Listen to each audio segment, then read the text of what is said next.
What's up, guys? I wanted to go over passing cells here again. So I'm going to be passing both. I'm first going to pass 293 T cells, which are a very common cell line. So I'll show you, basically train you on how to do all of that. And then also in another video, I'm going to do suspension cells, which will be BCBL1 cells. So I'm going to show you the protocol that I do for passing first adherent cells, which are in this example are going to be my 293 T cells, and then cells in suspension afterwards, and those will be the BCBL1 cells. So 293 T cells are a very common cell line in a lot of preliminary studies, especially. They are adherent, as I mentioned, meaning that these cells actually need to adhere themselves to the bottom of the flask. So the cells are on this bottom surface on the inside of the flask right now, and they need to actually adhere themselves to a surface so they can actually be able to grow and survive properly. So this is the media that we use. We use what's called DMEM. It stands for Delbecko's Modified Eagle Medium. Just a standard media formulation that's used to maintain this cell line and some other cell lines as well. So you'll actually see DMEM with like 10% FBS commonly in a lot of research papers that you may be reading. That's a very standard protocol or standard media formulation that that's commonly used throughout the scientific community currently. So as I mentioned, it's not just DMEM, it's supplemented with 10% FBS. So FBS stands for fetal bovine serum.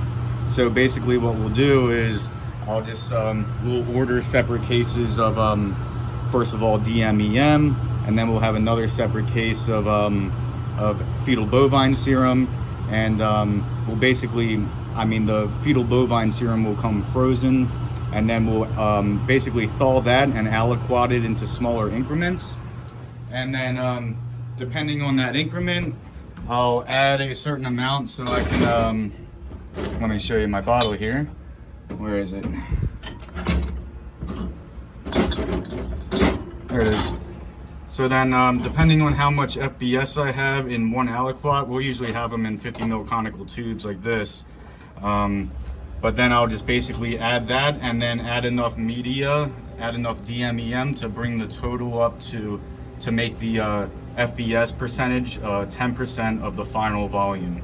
So if I were to add 50 mils of FBS, then I would do 450 mils of DMEM. And I would run that through a filter apparatus that we use for prepping media. Nothing crazy complicated about that. We really just attach a filter to this, the top of this bottle, and then we'll just dump all the components into autoclaved glassware and pour it into the filter and suck it through with a vacuum, basically. Nothing really complicated about that. And then afterwards, we'll commonly add some antibiotics. So I have my my labeled media. It says MAT D10, D10 meaning DMEM supplemented with 10% FBS. And then you see I have plus Penstrep Neo and the date at which I made the media. Penstrep Neo just stands for the antibiotics that we add in, and I've got that right here if you want to look at it.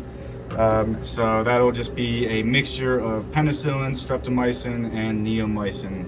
And you can see that this bottle is at 100x, meaning 100 times the concentration we want it at in this bottle. So depending on how much media, depending on how much total media I have with the FBS, I'll then basically add 1/100th that volume, or at least add enough to make the total volume 100 times the volume I add of this mixture. So in the final media, the volume of Penstrep Neo will be 1/100th of the total volume. I also just wanted to mention another thing that's going to be used during passing cells today. We have trypsin here. So trypsin is a protease. Basically, as I mentioned, all those cells are adhered to the bottom of the flask right now. So they're just living on the bottom of the flask right now, growing. And basically there's some proteins that are responsible in the outer cell surface that will actually help bind those cells to the bottom of the flask. So trypsin, being a protease, will actually facilitate cleaving those proteins that help the cells bind to the bottom of the flask. So what's that going to do? It's going to make all the cells come up off of the flask, and that'll help us pass them. Passing in general, in really simple terms, is basically we just take maybe 90% of our cells and we trash them. Because why we need to do that, and we'll do this about twice a week, maybe once every 3 or 4 days, depending on how confluent they are or how many cells there are to begin with. We need to do that so the cells don't overgrow. So when the cells overgrow, they can actually kind of like suffocate each other and start maybe preventing other cells from taking up nutrients and vitamins that are in the media. So the media will always have like all the essential, vitamins, nutrients, and especially amino acids that the cells need to survive. I'm gonna put these back in the incubator right now, just since I'm talking a little bit. I don't want to leave them out of the incubator if not necessary. So again, standard temperatures and parameters for maintaining our cell lines, and a lot of cell lines out there is going to be 37 degrees Celsius and 5% CO2. So you can see that we have the CO2 hooked right up to the incubator. It's a little bit less than 5% right now because I just opened the door a couple times. So that's why it's going down, but it will come back up to 5%. And then the last thing that I want to mention that we'll be using is just PBS, or phosphate buffered saline. So you can see this is at 1x concentration. That means it's already at the concentration that we want it at. And what this is this is just a mixture of basically, let's see what's in it. It's disodium hydrogen phosphate, sodium chloride, and then other, so the exact formula that I use disodium hydrogen phosphate, sodium chloride, potassium dihydrogen phosphate, and potassium chloride. And those will all be in like a powder form or a crystal like powder form. And I'll just mix those with water and autoclave it. Or as you can see, we obviously bought this one. It's already sterile. This is just arrived and is ready to go, just like this. As I mentioned, it's sterile. Everything cell culture needs to be sterile, so I would never open this outside of the hood. I would never open anything that's related to me passing my cells or maintaining any cell line outside of the hood, because there could be potential airborne particles that could contaminate it, or maybe airborne bacteria could get in there and they could contaminate your cell line, and then you'll have all sorts of problems. And what's important about PBS, though, by the way, is that it's I said it's phosphate buffered saline, so there is salt, of course, as I mentioned in it. And what it really does is basically it kind of mimics the pH and ion concentrations of the human body. So we could really just we could put our cells in this and they'll survive. Like, they're not going to swell up or take up too much salt and burst, because it mimics exactly what's in the human body. So they could actually survive in this a little bit, but keep in mind that this doesn't have any of the nutrients or vitamins or amino acids that the cell media has. So the cells couldn't survive in this by itself. But you will see how we use this when passing cells. It's basically just to wash them. And I think that's everything I wanted to go over so far. I'm gonna go ahead and get started on passing cells. So first thing we do whenever using the hood is we always take 70% ethanol, and we'll spray this down just to get rid of anything that could potentially contaminate it. And then, of course, wipe the area down thoroughly. This is, whenever you use the hood, you should be doing this. This will help prevent contamination. You'll also want to basically spray off everything that you're going to be putting in the hood with the 70% ethanol, just to, sterilize a little bit. So I'm gonna do that same thing. I'm gonna spray off everything that I'm about to put in the hood, and you'll see what I put in the hood. Now, real quick, I first wanted to just mention about when do we pass our cells. Again, we pass our cells so they don't overgrow, meaning, so I'm gonna look for a certain amount of confluency to know when to pass them, basically. Confluency meaning if you just envision like a one mono layer, so a layer of one cell at a time covering the bottom of the surface, 100% confluency would mean that when I look at this under the microscope, that it is 100% cells covering the bottom of the surface. I don't really see any gaps or spaces where there are no cells growing. And I'll show you what confluency is now. Right now, I would say that these cells are about 80 or 85% confluent, maybe even up to 90% in some spots. So I'll show you that now. So here's the microscope. I hope you can see this when I get down in here. Let's see if I can. Oh, I didn't turn it on. Wait. Let's see if I can get you to see this here. All right, so I finally got it to to be able to see the cells. So I would say that these are, I'm moving them around a little bit, but as you can see, most places maybe about 80, even 85 or 90% in some places. I'd say closer to like 85-ish in a lot of places. But yeah, that's all that confluency means. So there's like, obviously that's a big space with no cells. But where I started off with, there's a lot more cells, a lot higher confluency. So especially in this area, yeah. So I would imagine that if I left these to grow another night, they would be over 100% confluent, as these cells tend to double about every 24 hours about.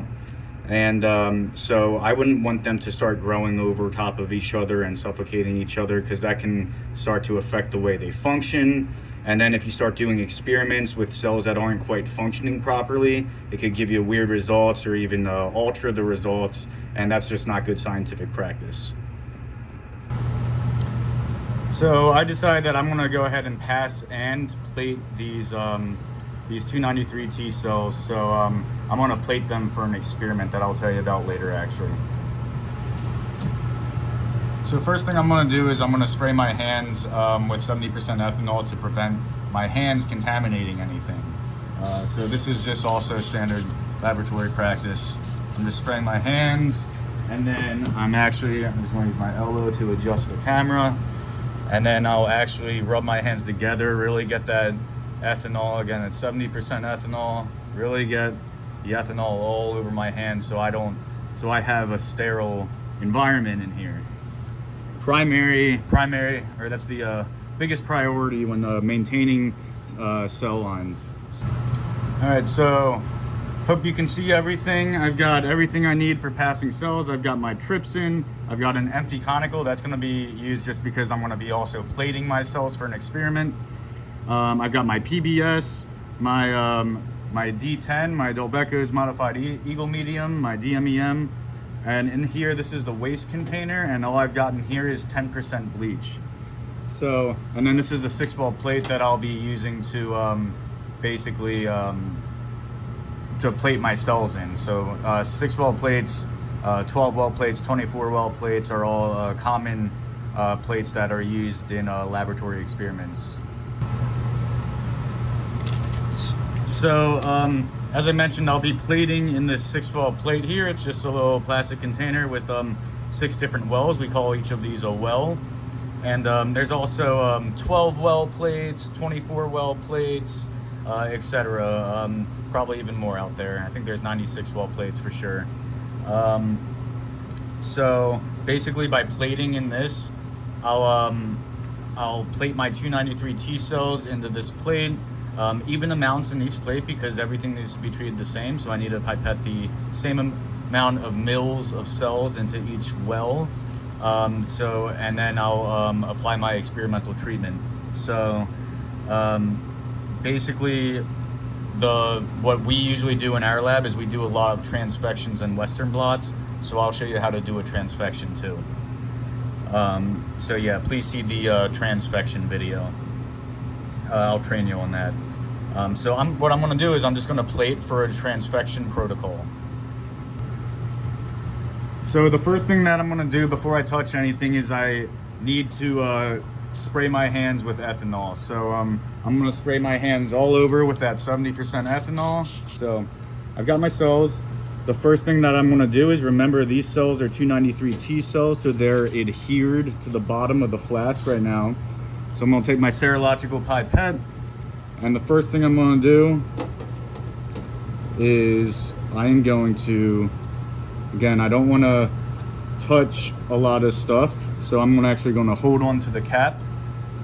I'm gonna use the serological pipette to basically remove all of the media. I would never really, I would never put the serological pipette down or anything. If I thought that the serological pipette touched something, I would never put it into the flask, because that's potential for contamination. As you saw, I took some of the media out and sprayed it out and then put it back in. If you're quick about it, I think that's fine. Or some professors out there might have other opinions about that. But if I'm quick, I'll just do it real quick, and I've never really had contamination problems too bad at all. I very rarely had like a contamination issue, and I don't think it was because of that, simply. But in general, now my cells have no media, so I'm going to take 5 mils of the PBS. It's actually a good idea to basically unscrew all the caps that you're going to be using before you really get started. Just unscrew them, just because you're going to be doing a lot of stuff one-handed sometimes, and that can really make it easier. So I mentioned what I'm going to do now is I'm going to do 5 mils of PBS into the flask. And I don't necessarily want to spray the side of the flask where the cells are. I'm just going to put this on the bottom, because what we're going to do right now with this PBS is we're basically going to wash the cells. We're going to wash all that residual media off the cells, and I'm just going to gently do it. At this point, I don't want them to unadhere from the flask yet, so I'm just going to gently rock this back and forth, let the PBS completely cover the bottom of the flask, and gently wash some residual media, maybe some dead cell debris that's in there. And I usually do it just about like for that long. I'll take this back like that, and then you'll suck out the PBS. So we just washed the cells, just got rid of maybe some impurities like cell debris and residual media that from the last batch of media. So now I'm just going to trash that PBS, and now what we add is trypsin. So the trypsin, again, is going to basically allow the cells to unadhere from the bottom of the flask, because trypsin's that protease. It has that protease activity, so it'll help cleave those proteins that help the cells bind to the bottom of the flask.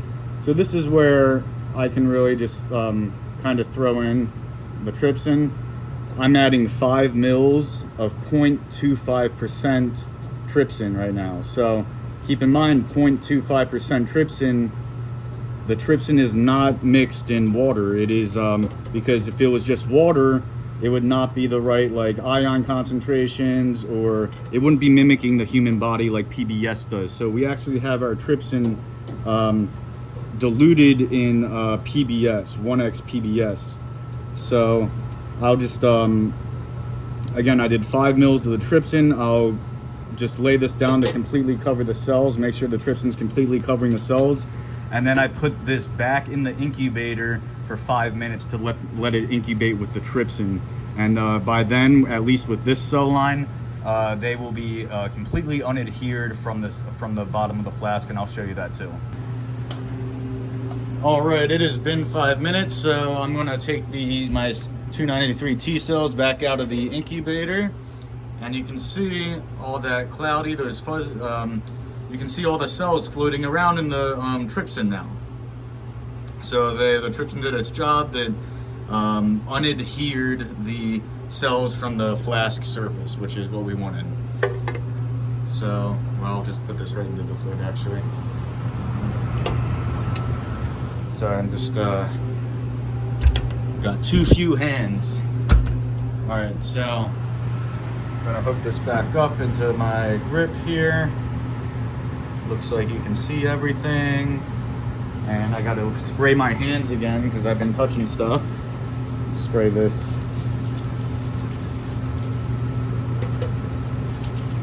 Gotta spray my hands again because I've been touching stuff.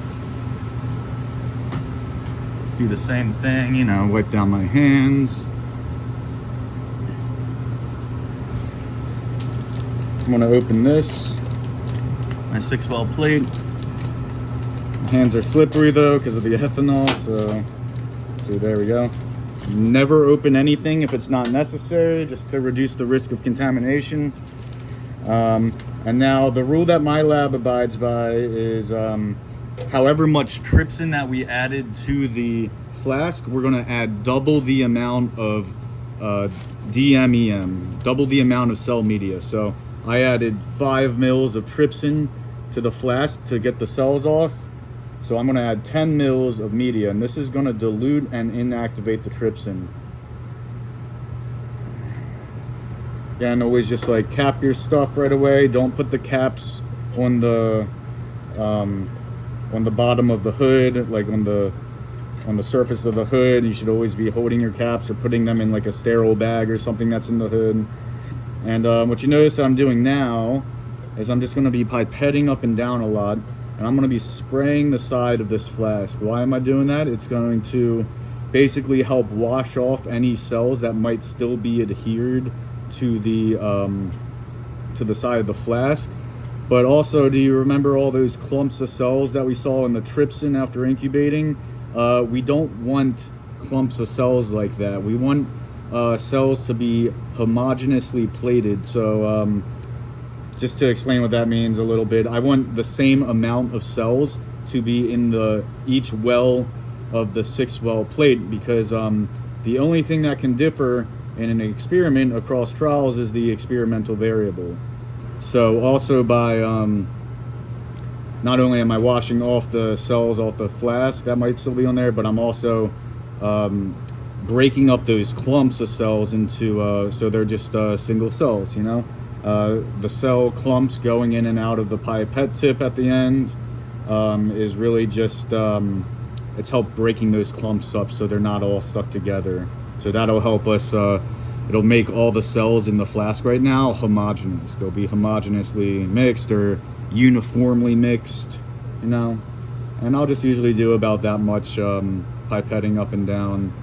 And then, yeah.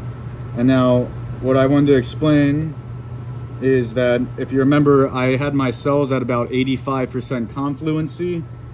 Just from lab experience, I want my cells to be ready for my treatment, for my transfection tomorrow.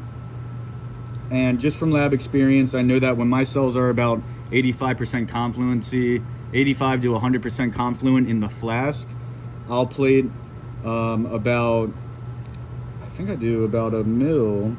Let's just do a mil.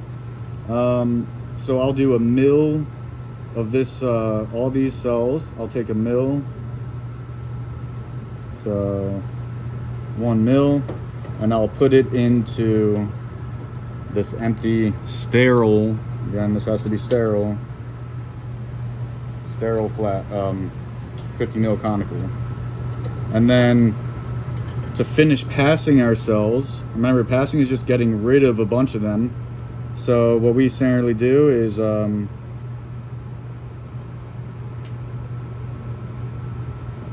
we get rid of all but 1 mil. So hope you can see that. I'm gonna just bring that down to 1 mil, and I'll have 1 mil in the flask. Now I have to get a new serological pipette here, and then I just fill this up with media, and I'm done passing my cells. So I always do like 12 mils of media here back into the flask. That'll just be, make sure there's enough to cover the bottom of the flask again. I'll give it a little swish, and now I'm gonna put this back in the incubator just like this. So yeah, I'm gonna put this back in the incubator just like this.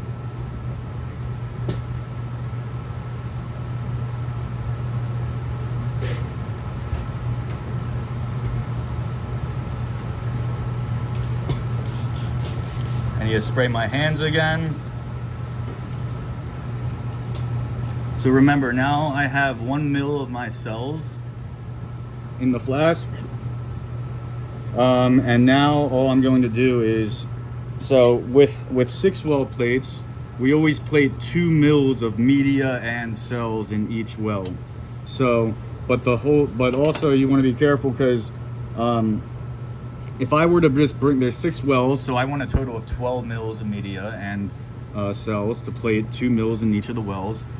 But the problem is that sometimes when you add media to this and you mix it, some of the media is stuck on the side, sometimes a little bit of bubbles form. So if I were to add 11 mils of media to this to bring it up to a total of 12 mils and then try to plate 2 mils in each well, basically what's going to happen is there's not going to be enough. So we always add an extra mil of media. So if I want 12 mils to distribute across all 6 wells, 2 mils per well, I'm going to bring this total volume up to 13 mils. It gives it a little bit extra flexibility and guaranteeing, basically it allows me to guarantee that I'll be able to plate 2 mils per well rather than running out on the last well just because of like some bubbles or the media. Some of it's technically on the sides of the 50 mil conical. So that's what I'm going to do. I'm going to get 12 more mils in here to bring it up to 13 mils. And then I'm going to mix it. I'm just going to invert it up and down just to mix it. So I'm doing 12 mils.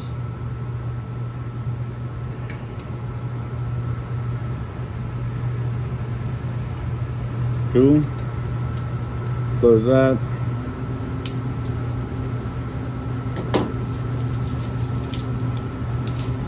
And now I'm not going to shake it. If you shake it, this media forms bubbles like a lot if you shake it. So I'm just going to gently invert it up and down. We don't want a lot of bubbles when working with cell culture. That can be bad.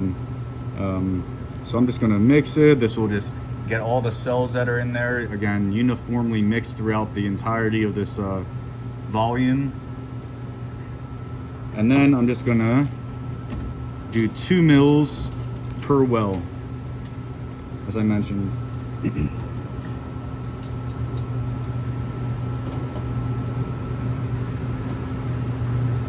So I'll bring in 12 mils. So you can see that there's very little left in there when I bring 12 mils. So that's why we add that extra mil. I'll take this off, and what I do is I kind of use my finger to stabilize it, and I push it up against the side of the well. And oh yeah, just want to go slowly and controlled. That's 2 mils. 2 more mils.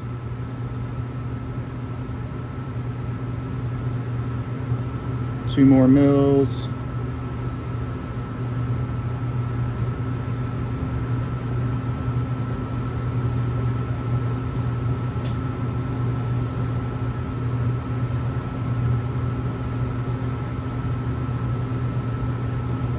Yep. And then the final 2 mils right in there. Cover that up. Again, never like have your stuff open, your cells exposed when they don't need to be. Always be fast with it because you don't want them to get contaminated. And what you noticed I did is I swirled these so I make sure that the media in every single well is covering 100% of the bottom of the well surface. So it generally takes 293 T cells overnight for them to settle and re-adhere to the bottom of these wells. So overnight, these cells are going to adhere to the bottom of each well, and I know that I have the same amount of cells in each well right now. So I'm just going to put this in the incubator. All right, so yeah, that was it. That was passing my 293 T cell. So now I'm just gonna put everything away. And the last thing is of course you put everything away. This is trash. This is what I had. There's 13 mils in. This is goes the biohazard. Make sure caps are tight. Again, nothing should be open outside the hood to reduce contamination risk. And I'm gonna put these back in the fridge. You guys, if this video helped you out, please please consider subscribing or giving it a like. If you subscribe, it'll let you know whenever I put out any other videos. And again, subscribing never charges you. It'll just notify you if I put out any other videos for you. Again, if you have any ideas for me to make any other videos, you can put them in the comments section. Thank you guys for watching again, as always, and stay tuned for the next video. PBS does not have to go in the fridge.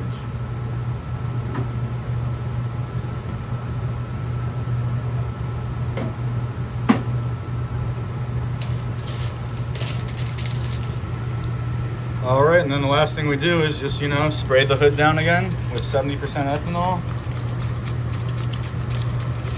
Running a little bit low. Wipe it down. So the hood is nice and sterile for the next researcher using it. Close it, turn off the light. And then you also always want to make sure that the microscopes are covered. So we have the cover because if they're not covered, then like dust and stuff in the air can kind of get inside of the microscopes and mess up the optics sometimes. So always make sure that your microscopes are covered. Sorry, I'm doing this one-handed. And yeah, that's it.